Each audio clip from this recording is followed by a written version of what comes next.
Bonjour, bienvenue sur la chaîne Le Fruit de la Vie, j'espère que vous allez bien. Alors, faut-il douter de sa foi?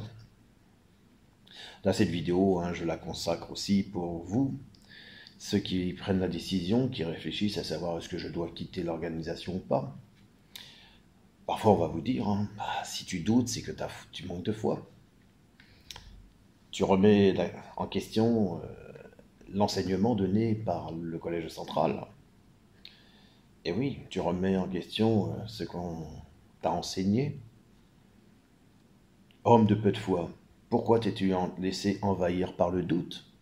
Matthieu chapitre 14, verset 31, comme je citerai aussi sur la tour de garde, Éphésiens chapitre 4, verset 14.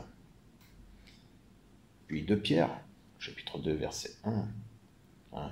Ceux qui cèdent au doute sont comme ballottés par les vagues, emportés par tout vent d'enseignement, au moyen de la fourberie des hommes. Et oui, mais à l'inverse, ceux qui cherchent des réponses satisfaisantes à leurs questions sont en mesure de tenir ferme dans la foi. Et c'est pour ça que vous êtes amenés à faire des études avec des personnes témoins de Jéhovah, afin d'élucider et d'effacer tout problème concernant le doute. Je vais citer deux personnes. Thomas Durand, c'est un vulgarisateur des biais cognitifs, et Marie Robert, professeur de philosophie, ont étudié les adeptes de l'incertitude. Parce que là, vous êtes dans l'incertitude, savoir est-ce que je dois partir ou pas. Luc, est-ce que tu me conseilles? Est-ce que je dois quitter ou pas l'organisation? Ah oui, mais moi je ne connais pas votre vie. Est-ce que vous êtes des personnes nées dans cette organisation? Est-ce que vous avez les moyens, si vous sortez, d'avoir des amis qui vous entourent? Moi je ne connais pas toute votre situation, toute votre vie. Alors on va essayer à partir de ces deux personnages, de ces deux personnes, de vous permettre de peut-être trouver une solution. Les gens qui doutent pratiquent sans le savoir la zététique. Thomas Durand explique les sceptiques pratiquent la zététique ou l'art du doute, institué en France par le professeur Henri Broche, qui s'inspire de la philosophie ancienne pour délivrer une démarche pratique appliquée à la science. La zététique est définie par son créateur, Henri Broche. Alors retenez bien, c'est l'art du doute, la zététique. L'idée est de se demander pourquoi on pense ce que l'on pense.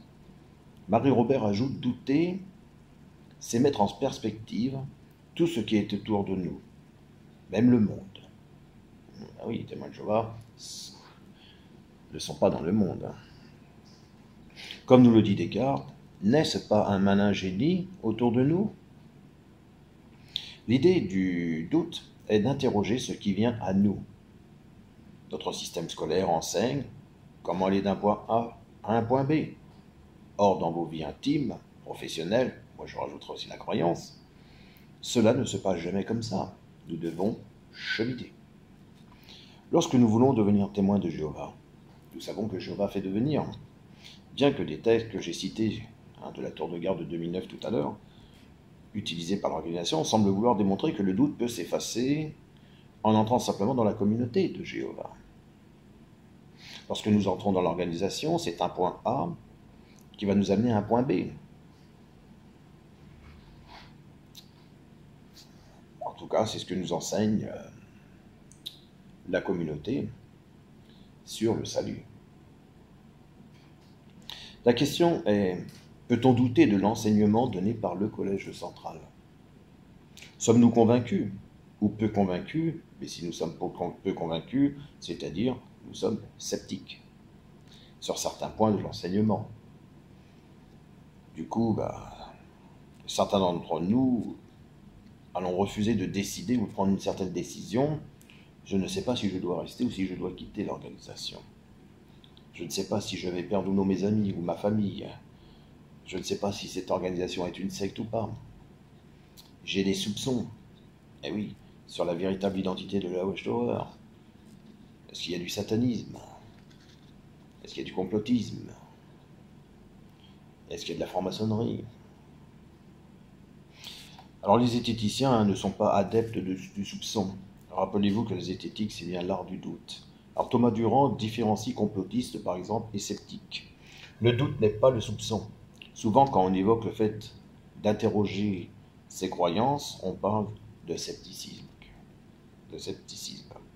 Le mot est connoté négativement parce que l'on pense aux conspirationnistes. Et c'est vrai que beaucoup d'ex-témoins de Jéhovah utilisent au travers de leurs vidéos ce conspirationnisme. Mais le doute, c'est se demander si ce qu'on nous a dit est vrai. Et pourquoi ça devrait être vrai ou être faux. Alors que les personnes, et là c'est important, retenez bien, alors que les personnes soupçonneuses se demandent pourquoi faudrait-il que j'y croie, ils cherchent des intentions derrière un énoncé. Ils soupçonnent avant de douter.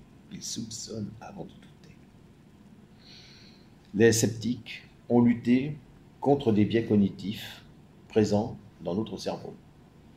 Alors pour Thomas Durand, douter n'est pas naturel. Pour se rassurer, notre cerveau cherche plutôt à confirmer ce à quoi il croit. C'est le biais de confirmation. Travailler en groupe permet de lutter contre ce penchant. Notre cerveau peut aussi se faire piéger par l'aisance cognitive. Ce qui nous est familier, que l'on pense facilement, nous semble beaucoup plus vrai qu'il ne l'est. Dans le même ordre d'idées, il faut se méfier de nos intuitions, ou du bon sens, par exemple. Intuitivement, certaines personnes sont racistes, sexistes, et d'autres. Alors comme ils éprouvent naturellement ces émotions, il n'y a pas pour eux d'erreur possible. Pour certains, changer d'avis, c'est se trahir. Marie Robert ajoute « Les gens qui doutent n'ont pas eu peur de se tromper. L'erreur est un levier d'évolution formidable. » Oui, on nous dit d'apprendre de nos erreurs. Rappelez-vous, je vous avais dit une fois, c'est quoi une qualité? Une qualité, c'est un défaut qui a su se rendre utile. Parce qu'on apprend de nos erreurs. Douter rend plus fort.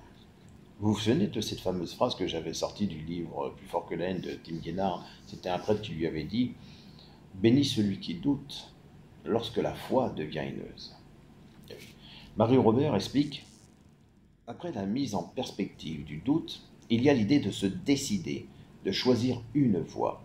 C'est l'idée du voyageur perdu en forêt qui sort de sa clairière. C'est là que l'on dépasse le scepticisme, pour penser et vivre sa vie. C'est ce qui va et vient dont parlait Descartes. Parce que j'ai douté, parce que j'ai interrogé, je suis capable d'agir. Pratiquer le pas de côté, l'introspection, d'essayer de trouver sa cohérence et sa logique. À ce moment-là, on devient capable d'action.